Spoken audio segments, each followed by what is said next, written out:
When my grandfather left me his house and $320,000, my brother said, "You don't need it. I have a family." Then my mom demanded transfer it to him, or don't bother coming home. I thought the threats would stop there, until I discovered what they'd done to my house.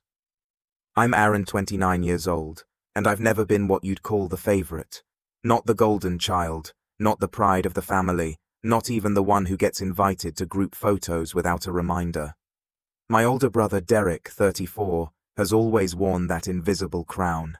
The successful one, the married one, the one who gave my parents grandkids, which apparently makes him the only person in our bloodline who counts anymore. I used to brush it off.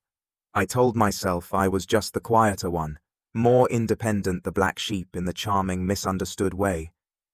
But it wasn't charming, and it stopped being tolerable the moment my parents made it clear financially and emotionally that I was just a bonus character in a story where Derek was the star. I didn't expect anything when my grandfather died. That man was a ghost for most of my life. Some mysterious old figure who lived 3 states away and sent the same birthday card every year. A generic best wishes with a crisp $20 bill inside. But apparently, he had been paying attention. He'd seen what I didn't even know he was watching. The Christmases, where I was handed socks, while Derek's kids tore open drones and tablets. The Thanksgivings, where I carved the turkey, cleaned the dishes, and still sat at the kids' table, while Derek gave toasts about family values. The birthdays forgotten, the calls never returned. The years I spent building my own life from scratch, working 2 jobs in my early 20s, getting a degree online, skipping holidays because I couldn't afford the gas to drive home, while Derek got help in the form of loans that were never expected to be paid back. My grandfather noticed all of it, and in the end, he left me something I didn't even know existed, a sizable inheritance. The call came on a Tuesday. I was in the middle of making lunch. Nothing fancy, just eggs and toast. And my mom called out of the blue. "No, how are you? No small talk. Just so your grandfather's attorney called. You're getting a pretty big check." I blinked, literally didn't know how to respond. "Wait." What I said, half laughing. I thought she was joking. "My mom doesn't joke. He left you the house," she said, like it tasted sour in her mouth. "And the investment account. Derek's only getting the boat." That was it. That was the beginning. I could almost hear the storm clouds forming through the silence on the other end of the line. She didn't congratulate me, didn't ask how I felt. Just this flat, cold pause. "Then you know your brother could use that money more than you. He has kids, Aaron." It wasn't even subtle. That line haunted me for days. He has kids. As if that fact alone invalidated everything I'd done to get where I was. As if being single child free and living in a modest 1-bedroom apartment disqualified me from receiving kindness or fairness. I didn't even know how much the inheritance was at that point. I hadn't called the attorney yet, but she had clearly, and so had Derek, because 2 days later, I got a text from him. No greeting, no preamble. "You know you owe this to me, right?" I stared at the screen. I must have reread it 20 times. Owe him what? The money my grandfather left to me. I was still trying to wrap my head around the fact that I even had an inheritance at all, and now I was supposed to feel guilty about it. I didn't reply, not because I didn't have anything to say, but because I didn't trust myself not to explode. I finally called the lawyer that Friday. His name was Thomas Gerber, and he sounded exactly like someone named Thomas Gerber would sound: measured, polite, slightly tired of human interaction. He confirmed everything my mother had said. The house, fully paid off and located in a quiet suburb an hour outside the city, was mine, along with an investment account worth just under $320,000. Derek, on the other hand, got the family boat, which was apparently worth around $50,000. A generous gift, but not life-changing. Thomas explained it gently, like he expected me to react badly. But I was too stunned to be anything but quiet. I hadn't talked to my grandfather in almost 5 years, and yet he'd left me this. Not because I was the favorite, but because, as the letter he'd written made clear, he wanted to even the scales a bit. That letter was just 2 paragraphs long, but I reread it more times than I can count. He said he'd seen how I was treated, that he admired my independence, that he was proud of the man I'd become, even if no one else ever said it out loud. I cried. I don't cry often, but I cried sitting alone on my hand-me-down couch, with a letter from a man I barely knew, who somehow understood me better than my own parents. Of course, that little moment of peace didn't last. The next week, Derrick called, not texted, called, which was unusual enough that I thought maybe something had happened. Maybe he wanted to bury the hatchet talk like grown-ups figure this out calmly. I was stupid to think that. "Hey," he said in a voice that was already laced with condescension. "I assume you've processed everything by now?" I didn't know what he meant by processed, so I stayed quiet. He continued. "Look, I'm not trying to be a jerk. All right, but come on, man. You don't need all that. You're single. No kids, no mortgage. I mean, what are you even going to do with it?" I blinked again. These people really loved reminding me I had no children. "I don't think that matters," I said. Grandpa left it to me. That's it. There was a pause. Then he laughed. This short, ugly sound that sounded more like a scoff. "You know you're not being fair, right? I have 3 kids. Do you know how expensive it is to raise 3 kids? And the house. You don't even want a house. You're a city guy, I swear." I felt my hand grip the phone tighter. My jaw clenched so hard I thought my teeth would crack. "I didn't ask for any of this, Derrick," I said, trying to keep my voice even. "It's not about what I want. It's about what Grandpa decided. He didn't like that." He hung up. Then came the messages from Mom, from Dad, even my aunt, who I hadn't heard from in years. All variations of the same theme. Be the bigger person. Help your brother. Family first. It's just money. He needs it more. You'll understand when you have your own family someday. It was like they'd all been handed a script. And the implication was clear. If I didn't roll over and hand Derrick what he wanted, I was selfish, immature, cold, ungrateful. Ungrateful for what? It wasn't even about the money anymore. It was about control, about them realizing maybe for the first time that I had something they couldn't take, or guilt me into giving away. A week later, I got an email from Thomas Gerber. Subject line: urgent attempted contact regarding inheritance. Apparently, Derrick had reached out directly to the law firm and asked if there was a legal pathway to reallocate the inheritance. He'd literally tried to contest the will, not because there was any fraud, not because there was any technicality, but because he felt it was unfair. The attorney told him politely but firmly that the will was solid, that my grandfather had been of sound mind, that there were no grounds for a challenge. I expected that to be the end. It wasn't. That Sunday I got a message from my mom. "Transfer it to him or don't bother coming home." No hello, no context, just that. I sat there with my phone in my hand, staring at those words. "Transfer it to him or don't bother coming home." I didn't cry that time. I smiled. And that was the moment I knew something had changed. That night, I didn't call anyone. I didn't argue. I didn't send a dramatic response. I booked a flight. I changed my passwords. I locked down my accounts. I updated the security system on the house, my house now. I sent a single email to Thomas, authorizing him to handle all future communication through him, and told him I wanted to discuss next steps for securing the property. Then I went to bed, phone on silent.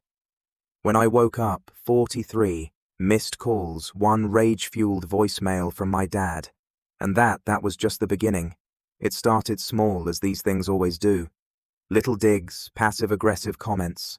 I had foolishly assumed that going low contact after the transfer, it to him message would buy me peace. Instead, it seemed to provoke something worse, like I had broken some unspoken rule of the family hierarchy, and now they were all lining up to put me back in my place. I didn't go home for Easter. Not a big deal, right? I'd never really been a fan of big family holidays anyway. But in the days leading up to it, the messages started again. From Mom, "You could at least make an appearance." Derrick's kids want to see their uncle. From Dad, "It's not about you, Aaron. It's about family." Stop acting like a victim. From Derek, of course. Enjoy spending Grandpa's money alone. So I ignored them, made myself a quiet dinner, watched a movie, tried to enjoy the silence. Then the photos started rolling in on Facebook. The whole family in their pastel best. Derek's kids holding giant plastic eggs. My parents beaming in the background. And then, because the universe couldn't resist a good jab, my mom posted a photo captioned, "So grateful for family. All of our blessings in one room." Oh, I didn't even like Facebook. I rarely checked it.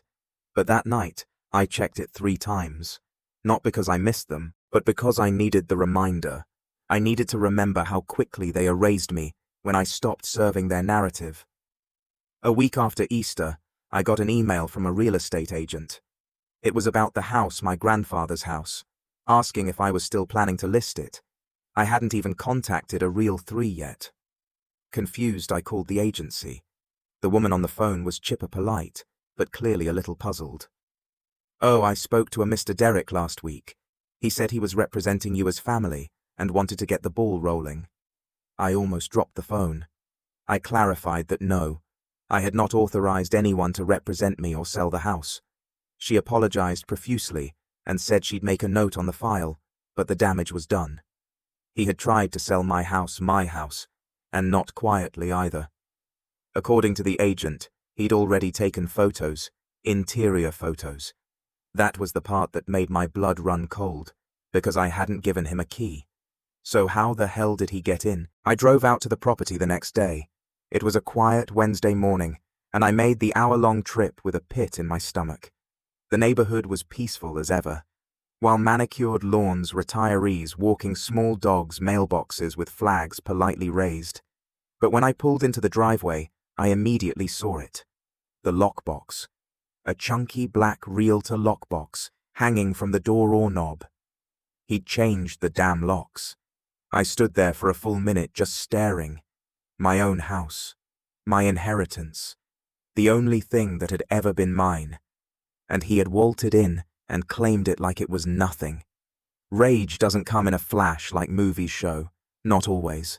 Sometimes it comes in waves. Slow, creeping, unrelenting. I didn't scream. I didn't punch anything.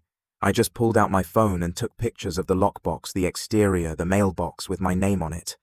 I walked the perimeter and filmed a slow video. Then I drove straight to the police station. It was the first time I said it out loud to someone official. "I think my brother broke into my house." The officer was surprisingly sympathetic.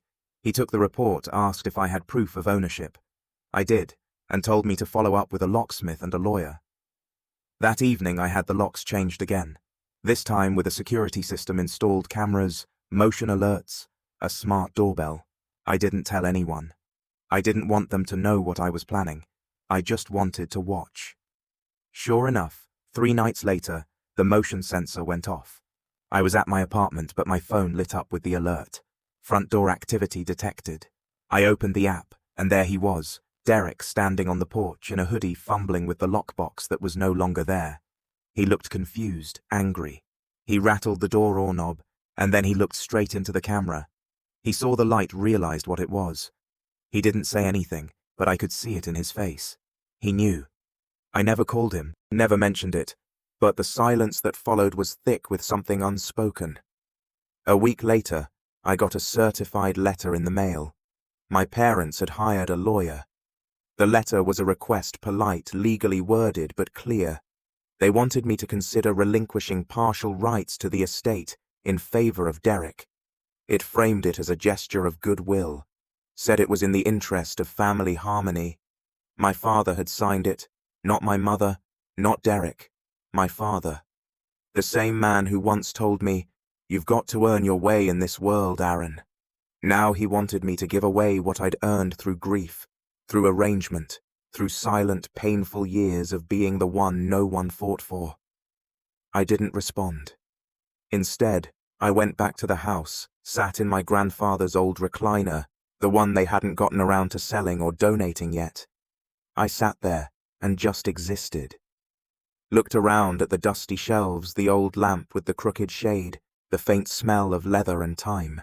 That's when I saw the photo tucked behind a stack of old Reader Digests on the bottom shelf of the bookshelf near the fireplace. A framed picture of me and Grandpa. I didn't remember it being taken. I must have been 19 or 20. We were sitting outside somewhere, maybe his porch, and I had this awkward grin. He looked proud. Tired, but proud. That photo broke me more than any betrayal because it made it real. He'd seen me when no one else did.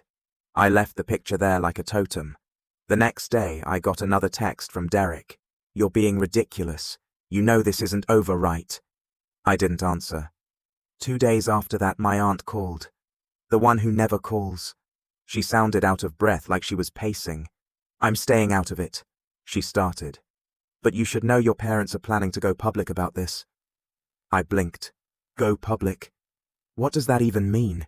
They're telling everyone, the cousins, the neighbor's church, that you're withholding money from Derek, that Grandpa's will was manipulated. I laughed. I couldn't help it. It wasn't funny, but it was absurd. Manipulated. I hadn't even spoken to the man in 5 years. If anything, I'd assumed Derek would get everything. But that was the play. That was always the play. If they couldn't shame me privately, they'd shame me publicly. Sure enough, the next Sunday the Facebook post started again. "Mom, some people forget that family is a responsibility, not a competition. Dad, sad to see what greed does to a man. Derek's wife, Megan. My babies don't deserve this. They just want their uncle back." And then, because nothing in this family happens in isolation, I got an email from my job's HR department. A concerned community member had sent in an anonymous email claiming I was engaging in a legal dispute over contested assets and that it might affect my reliability. It was subtle, vague enough to be dismissed, but still someone had tried to jeopardize my career. That's when I knew this wasn't about the inheritance. It wasn't even about the house. It was about power and punishment. They couldn't believe I'd stood up for myself, that I had something they couldn't touch. So now they were going to burn the earth around me until I crawled back. But I wasn't crawling back. I was done crawling. I didn't react the way they expected. That's the part that probably confused them the most. No angry replies. No long-winded explanations. No family group chat meltdown. I didn't show up at their door to defend myself. I didn't beg to be understood. I didn't even post my side of the story on Facebook, which in this family is practically considered silence under oath. Instead, I got quiet. And when I say quiet, I mean I stepped all the way back from everyone. My phone went on silent permanently. I stopped checking notifications. I deleted Facebook entirely. I even changed my number, not out of spite, but out of necessity. Because every time I saw my dad's name pop up, or Derek's texts light up my screen, my chest tightened like I'd swallowed a fist. And I couldn't keep living like that. But let me be clear, I didn't do it because I was strong. I did it because I was tired. There's this moment when you hit a kind of emotional rock bottom. Not the loud kind, not the crying on the floor kind, but the still kind. Like sitting at the bottom of a drained swimming pool, looking up at the world above you, and realizing no one's coming down to get you. That was me alone in a house full of someone else's furniture, eating microwave noodles at a plastic fold-out table, because I hadn't had the time or energy to move real furniture in yet. That house, my inheritance, felt less like a gift and more like a battlefield. Every corner held some reminder of the war I didn't ask for. The guest bedroom Derek tried to list in the online home photos. The empty living room where they once hosted holidays without inviting me. Even the front porch, which I'd started calling the scene of the lockbox in my head. So yeah, I stopped talking to them. But that didn't mean the noise stopped. Word traveled fast. My cousin Brian texted me one night. "Yo man, are you really suing your parents?" I wasn't. Not yet. But the rumor mill had upgraded me from selfish to legally hostile, and the backlash followed me like a bad smell. Suddenly, I was the reason the family group vacation didn't happen. I was the one who split the family apart. I was making things weird for Derek's kids at school. One of my old high school friends even messaged me saying my dad had approached his mom at church to pray for Aaron's heart. I was being painted as the villain in a story they wrote without me. And for a while I let it get to me. There was a stretch of weeks where I barely got out of bed. I stopped replying to work emails.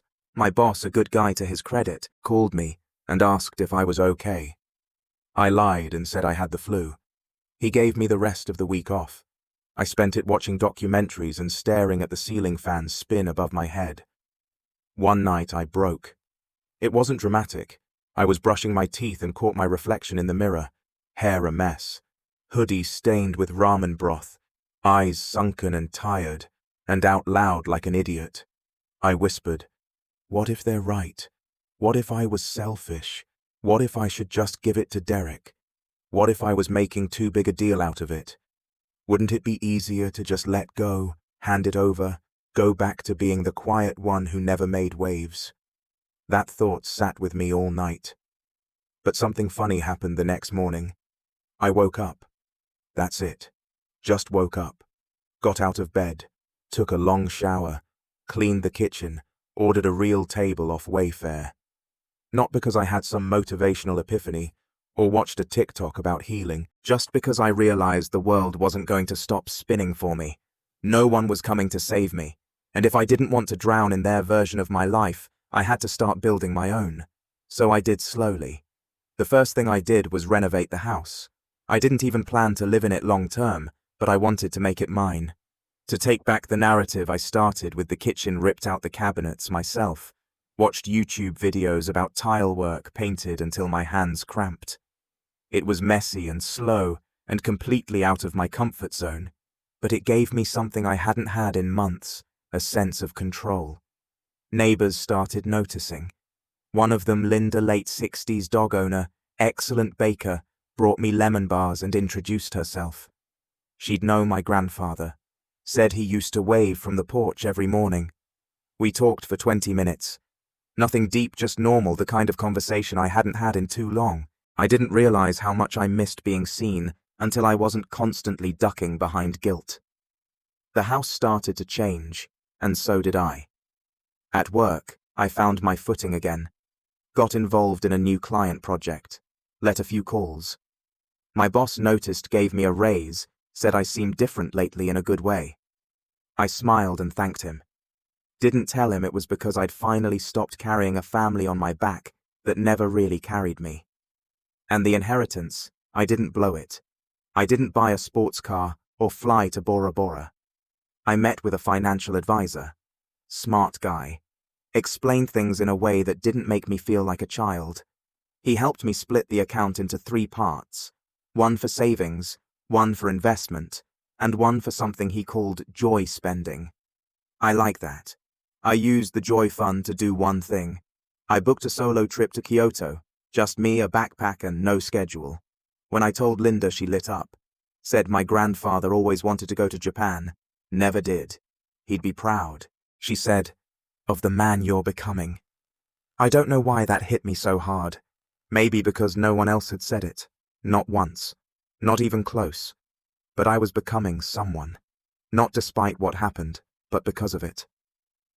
The silence from my family didn't last forever, of course. After a few months of quiet, the messages started again, but this time different. Derek messaged me on WhatsApp. Of all things. A simple, "Can we talk?" I didn't reply. Then an email from my mom. "We miss you. Derek's kids ask about you." Still no mention of the house or the will or the threats. Just this vague, guilt-drenched attempt to reel me back in. I sat with it for a while, wondered if I should respond, but instead I pulled out the old photo of me and Grandpa, the one from the bookshelf, and set it on my new desk next to my laptop. The house smelled different now. Fresh paint, clean wood, a hint of lemon from the candles I'd started lighting when I worked from home. It was mine. I was mine. That realization was everything, because for the first time in my life, I didn't feel like I had to prove anything to them. Not my worth, not my success, not my right to exist. I didn't reply to the message, but I didn't hate them either. I just didn't belong to them anymore. And that, more than anything, was the beginning of the rise. It's strange how quiet clarity can be. Not the kind you get in a movie. No orchestral swell, no slow-motion walk into the sunset. Just small, deliberate steps that start adding up to something louder than words. You stop asking permission. You stop hoping they'll change. You stop explaining your side to people who've already chosen not to hear it. You start thinking like someone who finally knows what they're worth. And that's exactly where I was. A year had passed since the will was read. In that time, I transformed the house from a battlefield into a home, my home. The kitchen sparkled with subway tile I laid myself. The study smelled like books and coffee instead of dust and bitterness. The guest room had become a sanctuary of plants and sunlight. I even named it Room B after my grandfather Benjamin. I didn't tell anyone that. It was my quiet tribute. Financially, I was stable, better than stable actually. My job had promoted me twice. My savings were healthy. My investments were growing. My mental space clearer than it had ever been. And yet, I couldn't let it go. Not the house, not the money, the betrayal. I could forgive people who made mistakes. But what they did wasn't a mistake. They calculated it. They tried to take something that wasn't theirs, not because they needed it, but because they believed it should be theirs. Because Derek had kids. Because I was just Aaron. Because in their eyes, I didn't count unless I was giving something up. And the worst part, they still thought they got away with it just because I'd gone quiet. They didn't know silence wasn't surrender. Silence was strategy. It started when I found the group photo. It was an old picture from 2 years before Grandpa passed. Thanksgiving. Everyone crammed into the backyard pretending they weren't secretly irritated at each other. My parents in the center, Derek arms around his wife and kids. My aunt and uncle on the left, and there I was all the way on the far edge, barely visible behind a tree branch. I hadn't seen it in years, but something about it clicked now because I remembered taking that photo. Literally, I'd used the timer, set up the tripod, and told everyone where to stand. Then I sprinted across the yard to get into the frame and got shoved to the edge so Derek could be in the middle. Typical. I stared at that picture for a long time, and I remembered something else. Derek had made a toast that day, something smarmy about legacy and family sticking together. Everyone clapped like he was JFK reincarnated. I remembered the way he looked at me from across the table, already dismissing me, already planning to inherit the world by default. And it hit me. They believed legacy belonged to him. But I owned it now, and I knew just how to remind them. Step 1 was the house. I didn't want to just live in it. I wanted to turn it into something visible, something that shouted from the rooftop. This was never yours. So I hired an architect. Not just any architect, a former classmate of mine named Theo, who'd started a design firm in the city. We weren't close in college, but we bumped into each other at a seminar last spring and exchanged info. I told him I wanted to restore the house, but keep the bones, modernize the interior, but preserve the soul. He was into it immediately. I love this style, he said, walking through the halls with a sketch pad. 1950s Americana, but it's got these subtle craftsman touches. We can really bring that forward. I nodded, watching him run his hand along the windowsills. I wanted to feel like a place someone earned, not inherited, earned. He didn't ask questions, just got to work, and I paid him up front. Nothing says freedom like writing a check without flinching. Step 2 was the paper trail. I started gathering every document I could get my hands on. The will, the property deed, the emails from Thomas Gerber, the police report from when Derek tried to break in, the screenshots of my family's social media posts, the messages from Derek, my parents, my aunt. I organized them into a digital folder with tabs labeled legal emotional abuse, property dispute, public slander, online harassment. Not because I planned to sue, but because I wanted the option. Because power isn't just about money or revenge. It's about leverage. And when you've spent your whole life being the one they thought would never fight back, nothing terrifies them more than realizing you've been documenting everything. Step 3. I started asking questions. Not to my family, to their circle. It began with Linda, my neighbor. She and my grandfather used to talk on the porch a lot. She remembered things. Did you know Derek tried to sell this house? I asked her casually one afternoon as we drank iced tea in her backyard. Her eyes went wide. He what? Yeah, I said.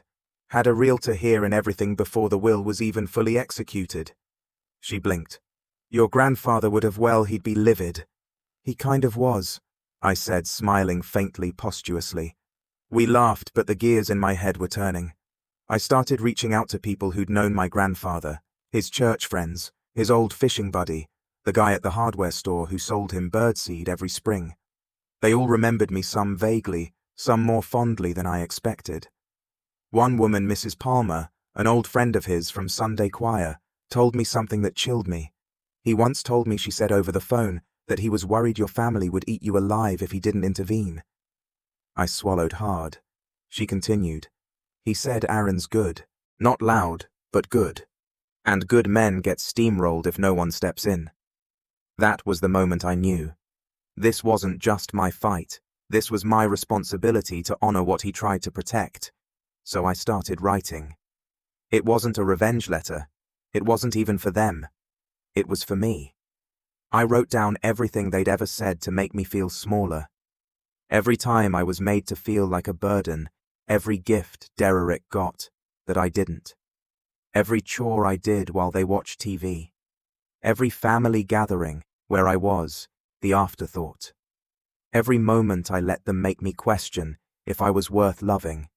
And then I wrote down everything I'd done despite them.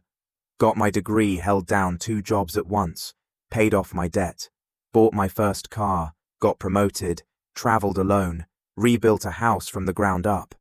It was a long list, longer than I expected. And at the bottom I wrote, I will no longer apologize for who I had to become to survive. The people who refused to see me. I folded that list and tucked it into the drawer next to my bed. Not because I needed to look at it, but because one day they might. And when they did, I wanted them to know I remembered everything. The final step of the setup came almost by accident. Theo had finished the blueprints. The permits were filed. The renovations were underway. And as I was walking through the house with him admiring the early changes, he said something that stuck. You know, he said, running his hand along the new stair banister, this place has history. If it were mine, I'd name it. I raised an eyebrow. Name it? Sure, he shrugged. People name properties all the time, especially homes with legacy. You've got something special here. That night I sat in the living room, my living room staring at the fireplace. And then it came to me, the Benjamin house. Not flashy, not dramatic, just his name. But it felt right, like an echo of everything he gave me. Not just the inheritance, but the belief that I was worth fighting for. I filed the paperwork the next day, created a website, registered the property as a small retreat space for writers and artists, booked the first guest for the summer, an author friend of mine who needed a quiet place to finish her novel. And just like that, the house stopped being a symbol of pain. It became a mission, a way to rewrite the legacy, my legacy. And as for my family, they still hadn't seen what was coming, but they would, because I wasn't done yet. Not by a long shot. The housewarming invite was never meant for them, but I sent it anyway. A cream-colored card, simple embossed lettering. You are cordially invited to the reopening of the Benjamin House, a creative retreat and legacy home. Date, time, website link, RSVP optional. No signature, no explanation. I sent it to my parents' address, to Derek's, even to my aunt, who once told me family sticks together, but not everyone is glue. I knew they'd get it. I knew it would burn. And honestly, that was the point.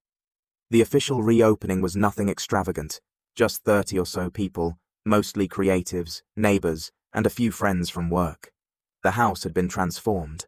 Open concept living space, clean, Scandinavian lines mixed with warm heritage elements. The dining room still had Grandpa's original table, but now it sat beneath a chandelier I found at a vintage shop. The back porch was rebuilt entirely facing the woods, with a wraparound railing and hanging string lights. It wasn't a palace. It was dignity. The new sign above the door read, The Benjamin House, established 1957/relamed 2025. It was subtle, but I knew it would strike exactly where I needed it to. Derek saw the website first. I know this because he messaged me the night before the opening. What the hell is this? You turned Grandpa's house into a business. I stared at his message, sipping a cup of tea, and finally wrote back. I turned it into something that gives back. You tried to sell it. He left it on read. Good. Because the revenge was never going to be explosive. No lawsuits, no screaming matches. I had something better. Visibility. Every person they knew would see the announcement. The church friends, the neighbors, the old family friends who had grown quiet over the years but still watched Facebook like it was the evening news. I'd uploaded the full renovation process as a blog on the website, pictures, updates, even a short video walkthrough narrated by Theo. In the opening credits, I had included a dedication for Benjamin Moore, who saw value where others only saw silence. It wasn't petty. It wasn't even aimed at them, but they took it that way. A few days after the launch, Mum finally called. I didn't answer. She left a voicemail. Her voice was tight, controlled, like she was trying not to let anything spill over. Your father and I feel very disappointed by how you've handled this. There were ways to include the family, but you've made this whole thing about yourself. It's sad, Aaron. Really sad. I saved the voicemail, listened to it once, then never again. Because I already knew how they operated. Any power I claimed was selfish. Any boundary I set was betrayal. Any success I built outside their system was a threat. But this time, they had no control. And that, more than anything, was the revenge. Not the money, not the property, not even the website or the retreat guests, or the full booking calendar. The real revenge was this. They didn't matter anymore. And when people no longer have the power to hurt you, but know that they once did, that's the kind of silence that drives them mad. But I wasn't done. There was one more thing. I hired a videographer, a local filmmaker I met at a community arts event. I told her I wanted to create a short documentary. Nothing huge, just a 10-minute piece for the website and YouTube channel. She asked what it was about. I told her the truth. It's about legacy, about reclaiming it, about what happens when someone quietly invests in the black sheep of the family, and how that changes everything. She loved it. We filmed over the course of a week. She captured the renovations, the letters my grandfather wrote, the old family photos I found in storage, the stories from Linda and Mrs. Palmer. I narrated most of it. My voice shook during some parts, but I didn't edit those out. The final video was titled, "The House He Gave Me a Quiet Inheritance." I uploaded it. Within 2 weeks, it hit 20,000 views. I didn't expect that. People started reaching out, strangers saying how much it resonated, how they had similar families, how they were the invisible ones too. One guy said he cried watching it. A woman emailed me saying it inspired her to go back to school at 42. Another wanted to visit the house. Said she hadn't written poetry in a decade, but watching that video made her pick up a pen again. I kept every message, not because I needed validation, but because they were proof that I wasn't alone. Then came the fallout. It started when my dad's co-worker apparently saw the video. I found out through my cousin, who texted, "Uncle Frank is losing it. Says someone at his office shared your video during lunch. He's mad you're airing private family history online." That made me smile, because that was the fear, wasn't it? Not that I was lying, but that I was telling the truth, and that people believed me. My aunt unfriended me on every platform.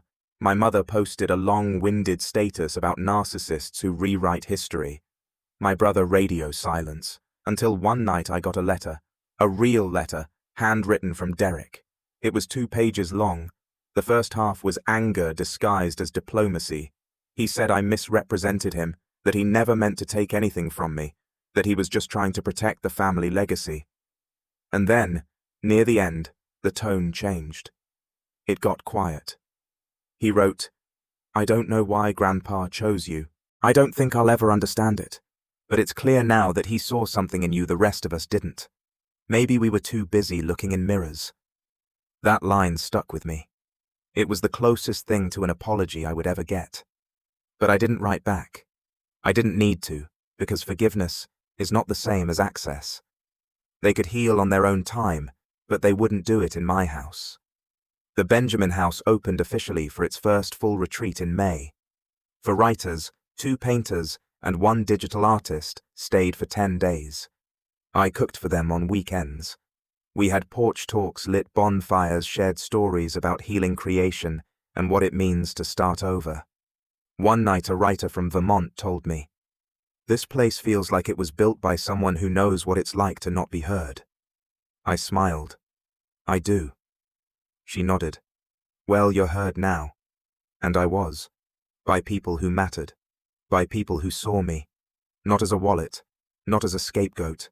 Not as a failure, but as someone who rebuilt a broken legacy into something worth passing on. That fall, I planted a tree in the backyard. A sugar maple. Grandpa loved those.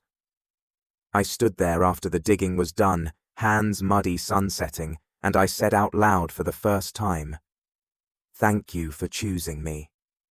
The wind rustled the branches, and I swear for a second it felt like an answer, because in the end, this wasn't about revenge anymore. It was about restoration, about becoming the man they tried to erase, and doing it without asking for permission. I never told my family the full truth about what I was building, but I think they figured it out eventually, because legacy isn't what you inherit, it's what you do with it. And I had finally done something that no one in my family had the courage to do. I chose to begin again quietly, steadily, permanently.